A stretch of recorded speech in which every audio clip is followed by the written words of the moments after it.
প্রিয় পাঠক বন্ধুরা, পরবর্তী গল্প পেতে আমার চ্যানেলটি সবার আগে সাবস্ক্রাইব করে রাখবেন। ধন্যবাদ। রাহা ছোট মন বড্ড অস্থির আর ব্যাকুল। চঞ্চল মনটা ছন্নছাড়া হয়ে গিয়েছে। উদ্গ্রীব উৎকণ্ঠা ভাব তাকে বেসামাল করে দিচ্ছে। মনের আনাচে কানাচে শুধু বিহান ভাই ঘুরে বেড়ায়। কি সাংঘাতিক বিরক্তকর বিষয়! যে লোকটাকে সে দেখতে পারে না, সারাক্ষণ তার উপর ছুরি ঘুরায়, নিজের মতামত জোর করে চাপিয়ে দেয়, ধমকায়, বকাবকি করে, সেই মানুষটিকে বারবার কেন মনে পড়ে তার? এই চিন্তা তাকে আরো ব্যাকুল করে দেয়। অসুস্থতা সেই ঘটনার 2 দিন পরে পার হয়ে গিয়েছে। রাহা এখনো নির্বাক ভঙ্গিতে ভেবে চলে সেই অনাকাঙ্ক্ষিত আকম্মিত ঘটনার কথা, সেই শিউরে তোলা শীতল চুমোর কথা। তার এখনো বিশ্বাস হতে চায় না বিহান ভাই তার কপালে চুমো দিয়েছে। ওই লোকটা কিন্তু কেন? লোকটা কি তাকে বড্ড আদুরে ভাবে ভালো ছিল? কিচ্ছু হবে না, একটু ধৈর্য ধর সোনা। কিচ্ছু বুঝতে পারে না মেয়েটা। সব কিছু এলোমেলো লাগে তার, নিজেকে আরো অস্থির লাগে সব কিছুই ভাবতে গেল। তাছাড়া ওই লোকটার সামনে গেলেও তো তার বুকটা ধুকবুক ধুকবুক করে। অদ্ভুত একটা অনুভূতি তার হৃদয়ে আনাচে কানাচে ঘুর ঘুর করে। হঠাৎ এইসব কেন হচ্ছে তার সাথে? বোকা রাহা 2 দিন, তাই বিহান ভাই এর সামনাসামনি খুব একটা যায়নি। স্কুল স্কুলে যেতে না হয় বিধায় বেশিরভাগ সময় ঘরের ভেতরেই থাকে। উকি ঝুঁকি মেরে যদি টের পায় বিহান ভাই বাড়িতে নেই, তবেই সে বের হয়। এই 2 দিন সে খাবার টেবিলেও একসাথে খেতে বসেনি তেমন। বসলেও আগে আগে খাওয়া শেষ করে ঘরে চলে এসেছে, নয়তো মায়ের কাছে বায়না ধরেছে ঘরের ভেতরে নিজ হাতে খাইয়ে দিতে। অবশ্যই গম্ভীর লোকটা প্রতিবেলা ঔষধের খোঁজটাও নিজে এসে নিয়ে গিয়েছে।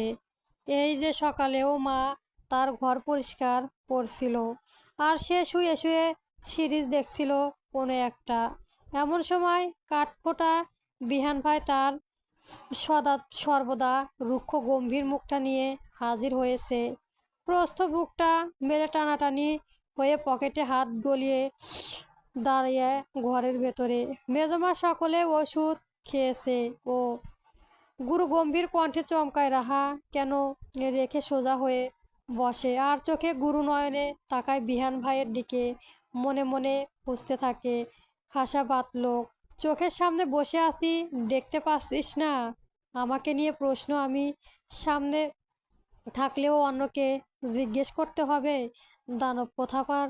জাহানারা জবাব দিয়ে বললেন, এখনো খায়নি। তার নাকি 2 দিন ওষুধ খেয়েই তৃপ্তি জ্বলে গিয়েছে। এখন তুই দেখ 2টা দিন কি করে খাওয়াতে হয়। এই বলে তিনি গট গট করে চলে গেলেন। এদিকে রাহা বোকার মতো ফেঁসে গেল। চোখ তুলে তাকিয়ে দেখলো বিহান ভাই তাল গাছের মতো এখনো ঠায় দাঁড়িয়ে আছে। তা দেখে আবারও মাথা নুয়ে নিল সে। বিহান নড়েচড়ে দাঁড়িয়ে গম্ভীর গলায় প্রশ্ন করল, বেলা 11টা বাজতে চলল, ঔষধ খাসনি কেন? রাহা জবাব দিল, না।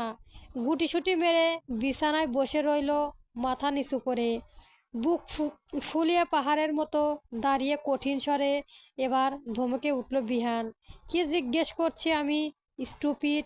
অমন শক্ত কণ্ঠে কেঁপে উঠল রাহা। বুকের ভেতরটা ভয়ে ধরফর করতে লাগলো, মাথাটাও আরো নুয়ে দিল। কাপা কাপা কণ্ঠে জবাব দিল, ভুল হয়েছে। ঔষধ খাবি নাকি থাপ্পড়? রাহা মাথা নোয়া অবস্থায় সাহস করে একটু চোখ তুলে তাকালো। ওই লাল গরম বিহান ভাইকে দেখেই আত্মা উড়ে যায়। উপায় ছোট রাহা অভিমানের স্বরে তাই বলল, এভাবে বলছেন কেন? ভালো করেও তো বলতে পারেন বিহান ভাই, আপনি সব সময় আমাকে ধমকান। ঔষধ খেতে আমার ভালো লাগে না, মুখ তেতো হয়ে যায়। রাহার মুখ কাঁদো কাঁদো হয়ে আছে। বিহান স্থির ভাবে দাঁড়িয়ে রাহার ওই গুমোট মুখ দেখে নেয় ভালো করে। পর মুহূর্তে নিজেই এগিয়ে যায়, সেন্টার টেবিলের থেকে ঔষধ আর গ্লাস নিয়ে এগিয়ে আসে। কোনো কথা না বলে গুলি ধরিয়ে ওগুলি ধরিয়ে দেয় রাহার হাতে। আহ্লাদি রাহা চোখ ভর্তি পানি, যেন পলক পড়লে তার গল গল করে গড়িয়ে পড়বে। এই মেয়েকে নিয়ে বিহানের বড্ড জ্বালা। মুখ থেকে কথা বের হওয়ার আগ দেখা যায় আহ্লাদিটা চোখ চোখ উপচে পানি, পড়া পানি। কি মা মুশকিল। তপ্ত শ্বাস ফেলে শান্ত ভঙ্গিতে ইশারা করে বুঝলো খেতে। সামনে সিংহ মতো দাঁড়িয়ে আছে শিকারি নজরে। এই মুহূর্তে কথা না শোনা কোনো উপায় আছে? রাহা মাথা নুয়ে ইচ্ছা না থাকা সত্ত্বেও 5টা ওষুধ এক এক করে গিলে নিয়ে তিক্ত মুখে ওষুধ খাওয়া শেষে বিহান নিজেই ওর থেকে গ্লাসটা নিয়ে রাখলো টেবিলের ওপর। নির্বাক ভঙ্গিতে পকেট থেকে একটা কুনাফা চকলেট বের করে রাহার হাতে গুজে দেয়। লম্বা চওড়া বিহান ভাই বিছানায় বসা রাহার দিকে ঘাড়টা খানিক নুয়ে হিস হিস করে বলে, তাড়াতাড়ি বড় হয়ে যা, তাহলে আর ধমকাবো না। বরং বাকি কথা আর সম্পূর্ণ করল না বিহান ভাই। এরপর হন হন করে সোজা বের হয়ে গিয়েছিল ঘর থেকে। কুনাফা চকলেটের হাতে পেয়ে পেটুক রাহা বড্ড খুশি হলেও হতভম্বের মতো বসেছিল। নিচ থেকে বড় মা ডাক শোনা যাচ্ছে, ডিনারের জন্য ডাকছে। রাহা গুটিসুটি পায়ে এগিয়ে গেল নিচে। সবাই বসে আছে, শুধু বিহান ভাই ছাড়া। লোকটা এখনো আসেনি ভেবে রাহা তাড়াতাড়ি করে যেতে লাগলো। দ্রুত খেয়ে সবার আগে উঠে যাবে, তখনই পেছন থেকে শরীরটা দেওয়া ভারী সেই মোটা গলা শুনে গেল, আস্তে হাট, এক্ষুনি পড়বি। মুহূর্তে রাহা পা থেমে গেল। ঘাড় বাঁকিয়ে দেখলো বিহান ভাই রুক্ষ থমথমে মুখে এই কথা বলে তাকে আগাগোড়া তীক্ষ্ণ নজরে দেখে নিয়ে তাকে পাশ কাটিয়ে চলে গেল। ফোঁস করে নিঃশ্বাস ফেলল রাহা। কথায় আছে, যেখানে বাঘের ভয় সেখানেই সন্ধ্যা হয়। এখন এই জাদরের সামনে এক গাধা অস্বস্তি নিয়ে খেতে হবে। সবাই নীরবে খাচ্ছে। আরমান খান মেয়ের দিকে তাকিয়ে বললেন, আমার আম্মা, এখন আপনার শরীর ভালো? রাহা সবার আগে কেন যেন বিহান ভাইয়ের দিকে তাকালো, অথচ লোকটা অপমানে আপন মনে খাচ্ছে, যেন এসব বিষয় শোনার তার সময় নেই। রাহা গাল ফুলে গেল। চোখ সরিয়ে নিয়ে এসে বাবার উদ্দেশ্যে বলল, ভালো আছি বাবা, এখন ঠিক আছে সব। সাদমান খান বললেন, সে ভালো কথা, কিন্তু আম্মা ওষুধগুলি আর মিস দিও না, ঠিক করে সময় মতো খাবে। রাহা আর চোখে আবারও তাকালো বিহান ভাইয়ের দিকে। খাটাস লোকটা এখনো একবারও চোখ তুলে দেখলো না তাকে। ঠিক আছে খাবো ছোট আব্বু, এবার থেকে সব ঔষধ নিয়ম করেই খাবো। তোমাদের আর কাউকে বলতে হবে না, ধমকাতেও হবে না ঔষধ খাওয়া নিয়ে। কথাটা রাহা বিহানের দিকেই সুচালো নজরে তাকিয়ে বলল। এবার বিহানও তাকালো তার দিকে। চোখাচোখি হলো দুজনের। খুব অল্প সময় একে অপরের দিকে তাকালো। বিষয়টা আবার পাশে বসা জিদান টের পেয়ে সামান্য কেসে উঠল।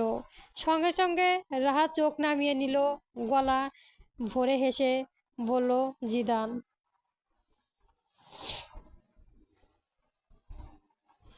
আমাদের রাহা রানীর আবার স্বভাব ভালো আছে। বকে ফাতা ফাতা করে ফেললেও একটু সামান্য আদর আর মুনাফা চকলেট দিলেই সব ভুলে যায়। বিহান ভাই ওর দিকে তাকিয়ে দাঁত কিরিয়ে হাসলো। চতুর্থ বিহান বুঝলো সে যে রাহাকে মুনাফা দিয়েছে সেটা নিশ্চয় কোনোভাবে জানে বা দেখেছে বজ্জাতটা। তবে সে কথা বাড়ালো না, নিজ মতো খাওয়ার ব্যস্ত থাকলো। রাহা অভিমানী চোখ আর গাল নিয়ে তাকালো বিহান ভাইয়ের দিকে।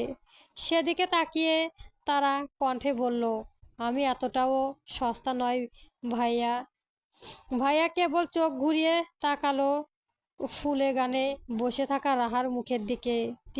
তার তীক্ষ্ণ নজর দেখেই মেয়েটার মাথা নুয়ে ফেলল।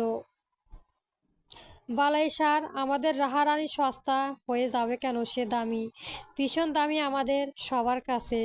তাছাড়াও বিশেষ মানুষের কাছে আরও বেশি দাম।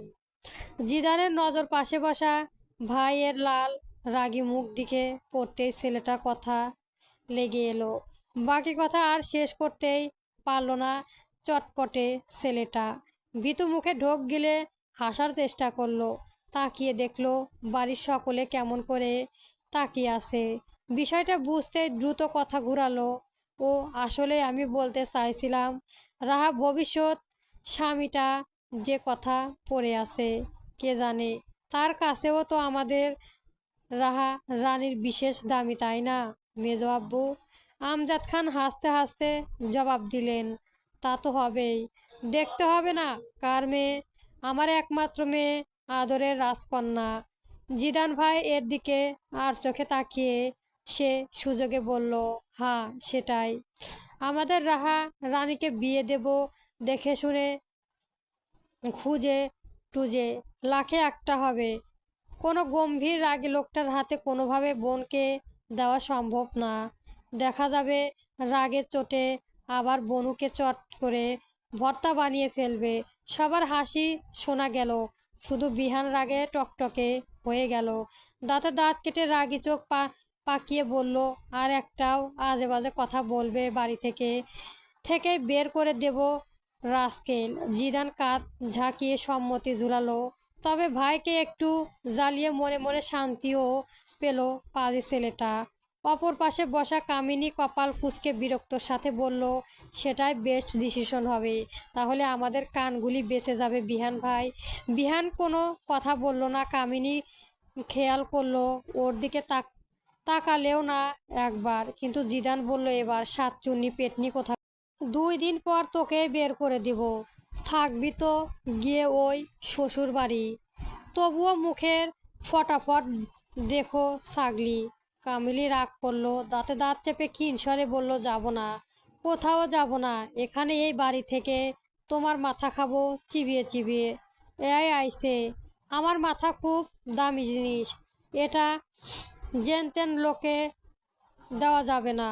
যত্ন করে একটা বউ এর জন্য তুলে রাখবো।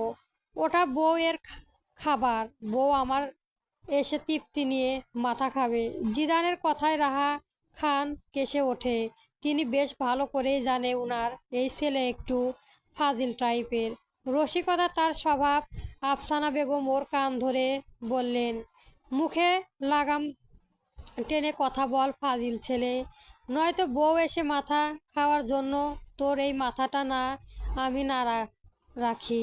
জিদান চওড়া হাসি টেনে মধুর সুরে বলল, আমার সম্মতি আমার আম্মাজান, আপনি একদম চিন্তা করবেন না।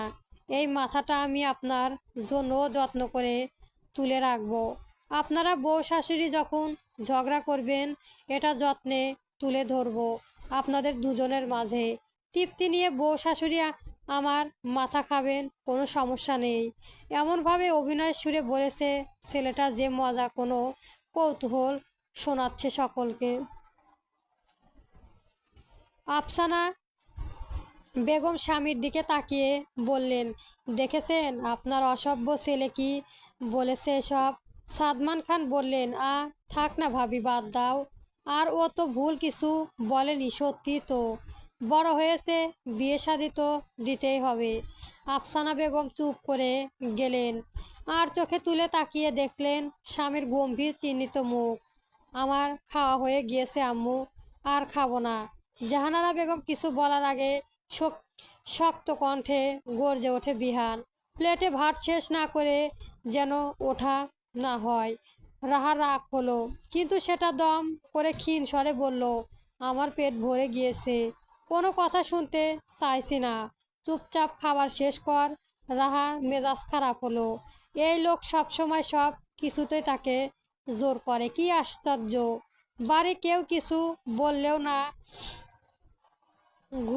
গুন্ডাটাকে, জলহস্তি একটা। আমি আর খেতে, শাট আপ স্টুপিড। বিহানের ধমকে কেঁপে উঠল রাহা। ভয় আরও জড়িয়ে ধরল। মাথা নুয়ে রাখা চোখ দুটিও ভিজে আসতে চাইল রাক্ষসটা ধমকে। কাউকে কোনো কথা বলতে না দেখিয়ে অভিমানে গলায় আরও ভরে এলো, এই গুন্ডাটা কি সবার মাথা কিনে নিয়েছে? কেউ কিছুই বলে না কে এটাকে। রাহাকে মাথা নুয়ে চুপচাপ বসে থাকতে দেখে বিহান খান বলেন, জোর করছি কেন ওকে বিহান?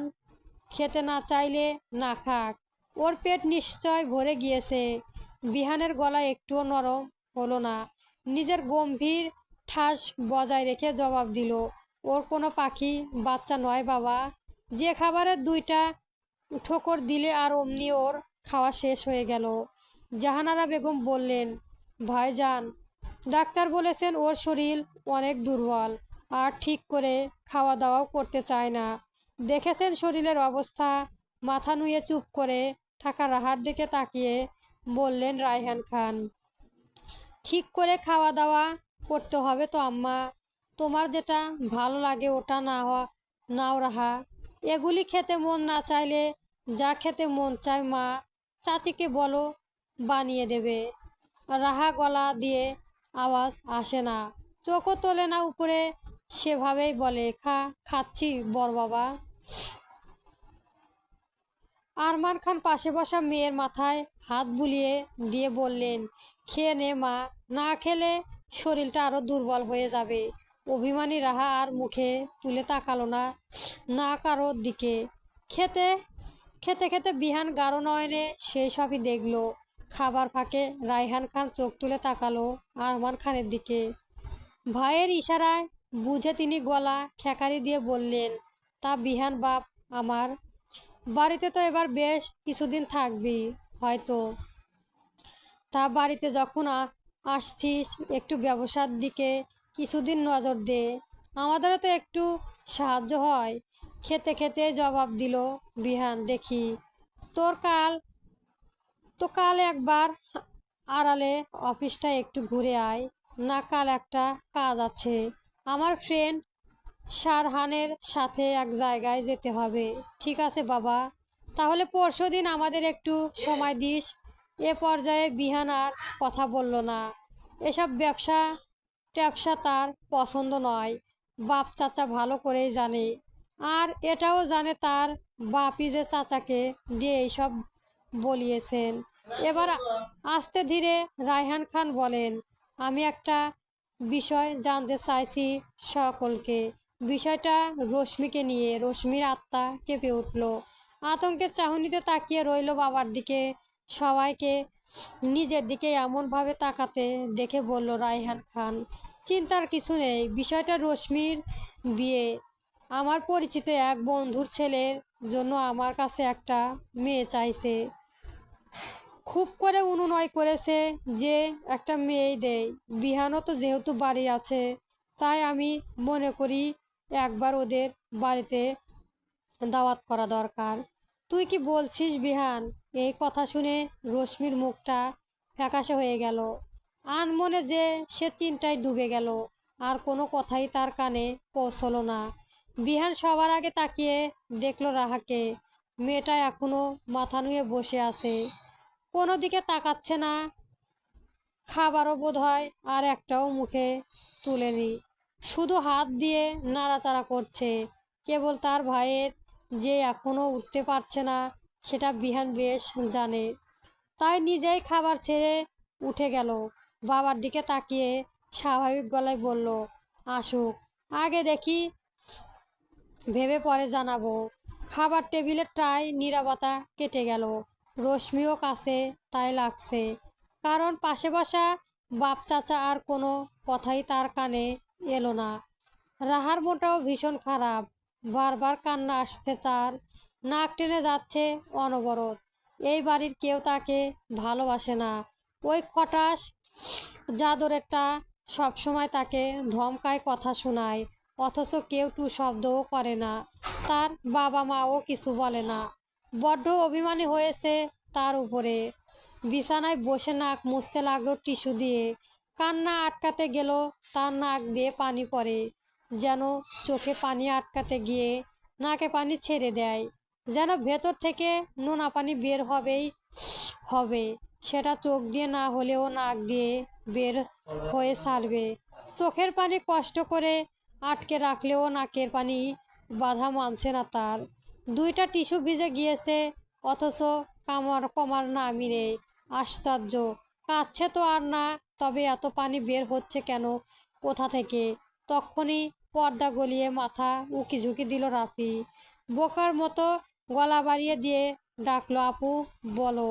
রাহা তাকালো, তাকিয়ে নাক মুছে জবাব দিল, কি হয়েছে? তোমায় ডাক পড়েছে মাথা খাওয়ার জন্য। এখন আবার কে ডাকছে?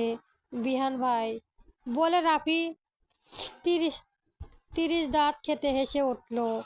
রাত রাগে দিকে নাক মুছে টিস্যু ছিঁড়ে দিয়ে বলল, উনাকে গিয়ে বল নিজে মাথা নিজেই চিবিয়ে খেতে, নয়তো এমজান জঙ্গলে যাইতে। ওখানে যাওয়ার মতো শত শত পশু পাখি যে সেখানে পাবে, সে না হয় গিয়ে বললাম, কিন্তু তোমায় কিন্তু তাড়াতাড়ি যেতে বলেছে ভাইয়া, না গেলে খবর করে ছাড়বে। দূর হ, দূর হ আমার চোখের সামনে থেকে। রাফি চলে যেতে আগে খুঁজতে লাগলো রাহা। বজ্জাত, যা তা ভেবেছে কি যখন যা খুশি করবে? আমি কি তার কেনা গোলাম নাকি? যাব না, কয়টা খবর করার করুক সে। গন্ডার খবিস একটা, সারাক্ষণ বকাবকি করে, সবার সামনে যা খুশি বলে, ধমকায়। বিরক্ত হয়ে রাহা সাপের মতো ফোঁস করতে করতে গিয়ে ব্যালকনিতে দাঁড়ালো। পাগলের মতো বিড় করে বকতে লাগলো বিহান ভাইকে। বাহিরে পরিবেশটাও ঠান্ডা, চারপাশ দিয়ে শীতল বায়ন শরীর কাটা দিচ্ছে মাঝে মাঝে। রাতে বোধহয় বৃষ্টি আসতে পারে। দূর থেকে ধোঁয়াশাময় অবনীয়তে হঠাৎ হঠাৎ এক রক্তি আলো দেখা যাচ্ছে সেকেন্ডের সময়ের জন্য। রাহা এক দৃষ্টিতে সেদিকে তাকিয়ে কিছু সময় অতিবাহিত হওয়ার পর ঘরে ফেরার জন্য পিছু ঘুরতেই খামার মতো তাল গাছ বিহান ভাইকে দেখে চমকে ওঠে রাহা। বিহান ভাই যেন তার পিঠে একদম কাছাকাছি ছিল। পিছু ঘুরতেই মৃদু ধাক্কা পেল লোকটা শক্তপোক্ত বুকটার সাথে। আকমিত ঘটনায় মেয়েটা এত ভয় পেয়েছে যে পিছু যেতে চাইছে, হকচকিয়ে গিয়ে বেসামাল হয়ে ব্যালকনি রেলিংয়ের সাথে গিয়ে পিঠে ধাক্কা পড়ে। তার আগেই বিহান ওর পিঠের হাত গলিয়ে দিয়ে নিজের কাছে টেনে আনলো, আর এক হাত রাখলো রেলিংয়েই। হঠাৎ ঘটনায় বিষয়ন ভয়ে রাহাত চোখ মুখ খিচে গুটিয়ে রইল রাক্ষস লোকটার বুকেই। বিহান খুব কাছে থেকে রাহার মুখের দিকে গম্ভীর নয়নে তাকিয়ে রইল। ওর বুঝে থাকা চোখের পাপড়িগুলোর দিকে তীব্র নজর দিচ্ছে। মনটা কেন যেন হাকুল ব্যাকুল করছে ওই বন্ধ চোখের পাতায় একটা বার ঠোঁট ছোঁয়াতে। ওর শরীর থেকে প্রাকৃতিক শোভা ভেসে ভাবে আসার সারাফানে এই মিষ্টি ঘ্রাণ এসে লাগেছে শক্ত কঠিন লোকটার নাকে। রাহা এখনো চোখ খিচে রেখেছে দেখে বিহান সেই সুযোগে ওর দিকে আরেকটু মুখ বাড়িয়ে দিয়ে নিঃশব্দে সুমিষ্ট ঘ্রাণটা নিজের গহীনে টেনে নিল। বুকের সর্বস্থানে অদ্ভুত প্রশান্তি আঁকড়ে ধরল ওর। এই দুনিয়ায় তার কাছে সবচেয়ে প্রিয় সুঘ্রাণ হলো রাহার গা থেকে ভেসে আসা মিষ্টি এই সাবরানের ঘ্রাণটা। এই ঘ্রাণ তাকে পাগল করতে সক্ষম। এই তীব্রতাই এতই যে এই সুঘ্রাণ তার মাথায় ঝিম ধরিয়ে দেয়। এই সুভাষ তাকে মোহাচ্ছন্ন করতে উদ্ভ্রম ভ্রম তৈরি করে দেয়। এটা তো তাকে এক মুহূর্তে ডুবিয়ে দেওয়া ক্ষমতা রাখে। বিহান চোখের পাতা খুলে তাকায় রাহার বুঝে থাকা আদুরের মুখমণ্ডলে। হিস করে ঠোঁট নাড়ায়, তুই এতটা মাখন কেন হলি রাহা? এই যে তোকে একটু খেয়ে দেখার লোভ হচ্ছে মনে, সেটা কি হবে রে বাটারফ্লাই? তার ওই বিড়বিড়ে কথা রাহাও বোধহয় শুনল না, যেন কথাটা নিজের মনে মনেই আওড়ালো বিহান। সরা শব্দ না পেয়ে লম্বা লম্বা নিঃশ্বাস ফেলতে ফেলতে পিট করে তাকালো রাহা। বিহান ভাই এখনো তার পিঠে হাত গলিয়ে রেখেছে। তা দেখে শঙ্কিত চোখে ভ্রু উঠে করে তাকালো সে। বিহান ভাইয়ের গাঢ় চাহনি দেখে ভেতরটা আচমকায় থো থো করে উঠল। নিঃশব্দটা ঘন হয়ে এলো। ভেতরে আসন্ন ঘূর্ণিঝড়টা সামাল দিতে না পেরে আরেকটা পা পিছিয়ে যেতেই পিঠটাও গিয়ে এবার ঠেকলো বেলকনিতে। বেসামাল পরিস্থিতিতে শরীরটা একটু হেলে যেতে বিহান ভাই ওর দিকে খানিকটা ঝুঁকে গিয়ে এবার বুঝি দমটা আরেকেই আটকেই গেল রাহা। সেই অসহ্যকর যন্ত্রণা আবারও হৃদয়কে ঝাপটে ধরলো। শরীরটাও আশার লাগছে, মনে হচ্ছিল এই বুঝি নিচে পড়ে গেল। বিহান ওর দিকে তাকিয়ে থেকেই পিঠের হাতটা সরিয়ে দিল। এবার দুই হাত রাখলো রাহার দুই পাশের ব্যালকনির রেলিংয়ে। গাঢ় নয়নে তাকিয়ে থেকে শান্ত সুরে প্রশ্ন করলো, ডেকে পাঠিয়েছিলাম? ঘরে আচ্ছন্ন রাহা বিহান ভাইয়ের দিকে ড্যাব ড্যাব করে তাকিয়ে থেকেই মন্ত্রমুগ্ধের মতো মাথা দুলায়, যার অর্থ হাঁ। গেলি না কেন? এবার আর জবাব দিতে পারে না, তবে চোখের পাতাও নড়ে না। বিহান ওর চোখের দিকে তীব্র আসক্তির সহিত তাকিয়ে থেকে নরম সুরে বলল, কিছু জিজ্ঞেস করছিলি? রাহার মাথায় দুলায় আবারও। ডাকার পেয়েও কোনো যাসনি। রাহার ঢোক গিলল। গেলে নিজের এলোমেলো নাম না জানাও অদ্ভুত অস্বস্তিতা ব্যাকুল হয়ে গেল ভেতরটা। সেটা হজম না হলেও আবার ঢোক গেলে নিজেকে সামলাতে চাইলো। থেমে থেমে বলল, আসলে আমি যাচ্ছিলামই 10 মিনিট ধরে। ও ও ঔষধ খাচ্ছিলাম। মাথা মোটা গাধা, ঠিকঠাকভাবে মিথ্যেটাও বলতে পারিস না এখন অবধি। রাহা বোকা বনে গেল। এই লোকটার সামনে কখনো সে মিথ্যা বলে পার পায় না। সত্যি তো জোরালো একটা কারণ দেখালে তো হতো। তার চোখে বরং বলে দিত, আমি হিসু পেয়েছিল তাই আমি বাথরুমে ছিলাম। পরক্ষণই ভাবলো, ছি ছি, এটা কেমন কথা? এটা আবার বলা যেত নাকি? এই খাচ্চর লোকটাকে আমার কি ইগনোর করার চেষ্টা করছিল? রাহাব বোকার মতো ফ্যাল ফ্যাল করে তাকিয়ে রইল নিরুত্তরভাবে। করছিস? রাহা মাথা নাড়িয়ে না জানালো। বিহান ওর কাছাকাছি ছিল, তবুও পাটা আর একটু বাড়িয়ে দিল রাহার দিকে। তা দেখেই রেলিংয়ের ছিটিয়ে থাকা রাহার আর একটু পিছিয়ে যেতে থাকলো। এতে আর শরীর অনেকটাই রেলিংয়ের বাইরে হেলে গেল। আতঙ্কিত হলো তার চোখ মুখ। দুই হাতে রেলিং আঁকড়ে ধরলো বিহান যেন আরেকটু মুখ বাড়িয়ে দিলে বলল, হো না না করছিস না? না না, কিন্তু আমি যে দেখতে পাচ্ছি 2 দিন ধরে কেমন এড়িয়ে যাচ্ছিস আমায়, আশেপাশে কম ঘুরছিস। সেসব কি তাহলে ওর ও ওই তোর কোনো বনওয়াট মিথ্যা শুনতে চাইছি না? বলবি নাকি ফেলে দেব নিচে? আতঙ্কে চোখ বড় বড় হলো রাহার। এই জাদরেরটা যা, তাতে ফেলে দিতে একটুও ভাববে না। তার এখনো মনে হচ্ছে 7 থেকে 8 বছর আগে কি নিয়ে জানি জিদান ভাইয়ের সাথে কথা কাটাকাটি হয়েছিল। এরপর ওই গুন্ডাটা সত্যি সত্যি জিদান ভাইকে দোতলা থেকে নিচে ফেলে দিয়েছিল। সেই ভয়ে এখন জিদান ভাইও টি শার্ট খামচে ধরলো। না, ফেলবেন না আমায় বিহান ভাই, দয়া করে ফেলবেন না। বিহান ঠোঁটে অদ্ভুত মিষ্টি এক হাসি ফুটিয়ে তাকালো রাহার চোখ বুজে থাকা মুখটার দিকে। ঘরটা খানিক নুয়ে তৃপ্তির সাথে রাহা খামছে ধরা হাতটাও দেখলো। নিরলস এর প্রশান্তিতে দুলে উঠল ওর চিত্র। ঘুম স্বরে বলল, সত্যি বল তবে। একটু সময় নিয়ে জবাব দিল রাহা, আমি এড়িয়ে যাচ্ছি না। আসলে আপনার সামনে এলে আমার অদ্ভুত লাগে। আমার আমার আমার অস্বস্তি হয়। বিহান যেন খানিক আশ্চর্য হলো। কপালে সরো 2-3টা ভাঁজ পড়ল ওর। ওভাবে তাকিয়ে রইল সন্ধিহানি নজরে। বিহান ভাইয়ের এই তীক্ষ্ণ চাহনি থেকে নজর ফেরাতেই ব্যস্ত হলো রাহা। ভেতরটা হাঁসফাঁস করতে লাগলো। কিছু সময় নীরব থেকে বিষয়টা বোঝার চেষ্টা করলো বিহান। ঠোঁটে অদ্ভুতভাবে নির্গল এক হাসি ফুটল। লঘু স্বরে জানতে চাইলো কেমন অস্বস্তি হয়। ঢোক গিলল রাহা।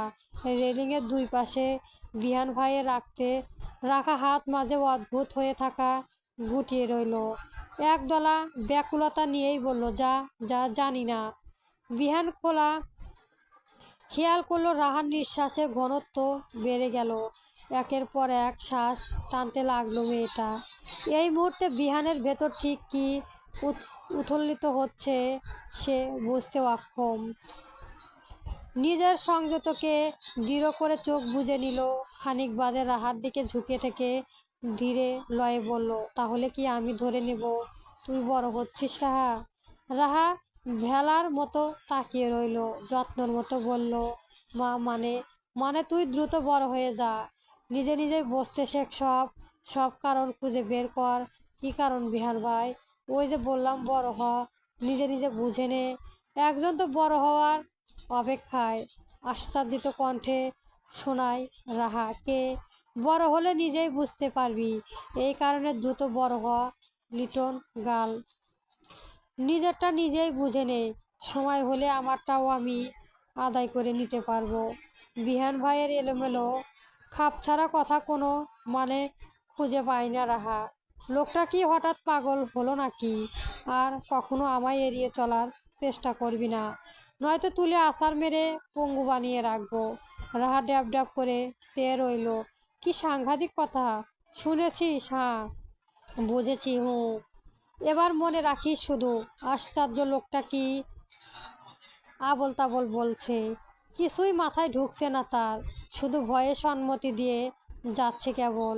রাহা কিছুক্ষণ তাকিয়ে থেকে নিজেই বলে উঠল এবার, আমি জানি আপনার সামনে এলে আমার এমন অস্বস্তি কেন হয়। রাহা মিনমিন কণ্ঠে বলা কথা কপাল কুঁচকে এলো বিহানের। ব্রাম ভুরুটা অদ্ভুত ভঙ্গিতে উঁচু করে প্রশ্ন করলো, কি জানিস তুই?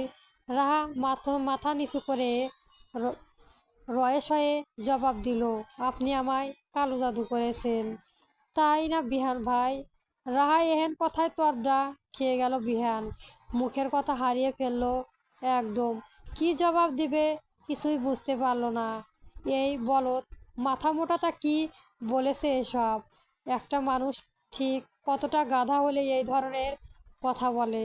রাহা চোখ তুলে এইবার বিহান ভাইকে দেখে আবার নিচু করে নেয়।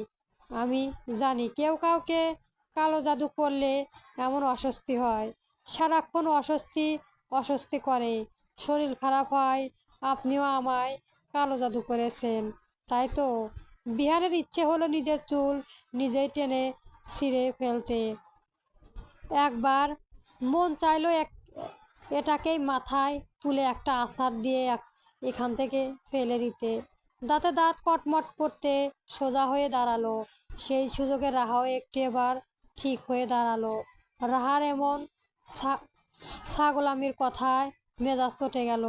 চাপার আগে বিহানের শরীর নিষ্পিস করলো, নিজের ঘাড়ে হাত ঘষতে ঘষতে দাঁতে দাঁত কটমট করে নজর ঘুরায়। চিবানোর সুরে বলে, তোর কালো জাদুর মায়েরে বাপ, মনে হচ্ছে তুই সেটারই উপযুক্ত। ইডিয়েট একটা। রাহা সরল মুখে তাকায়, আলতো কণ্ঠে বলে, ধমকাচ্ছেন কেন? তপ্ত শ্বাস ফেলে ভ্রু তুলে প্রশ্ন করে বিহান, তুই কি আদৌ বড় হবি না রাহা? আর কত সময় লাগবে তোর বড় হতে? বিহান ভাইয়ের এই কথার কেমন থ মেরে যায় রাহা, মাথা ফাঁকা লাগে তার। এই বিহান ভাইটাও যেন অদ্ভুত, কি বলে কি করে কিছুই তার মাথায় ঢোকে না। বিহান সব শটাং হয়ে দাঁড়ায়, প্যান্টের পকেটে হাত গুজে ধরলো গলায়, বলে, এবার 2 মিনিট সময় দিচ্ছি, আমার রুমে আসবি। সুচালো নজরে আরেকবার রাহাকে দেখে নেয়, যদি না আসিস তবে পরের বার আমায় আসতে হলে কাঁধে তুলে নিয়ে যাব। পরবর্তী গল্প পেতে আমার চ্যানেলটা সবার আগে সাবস্ক্রাইব করে রাখবেন, ধন্যবাদ। আর হ্যাঁ, গল্পটি অবশ্যই শেয়ার করে রাখবেন। গল্প ক্যাপ্টেন বিহান আরবিদ। চল।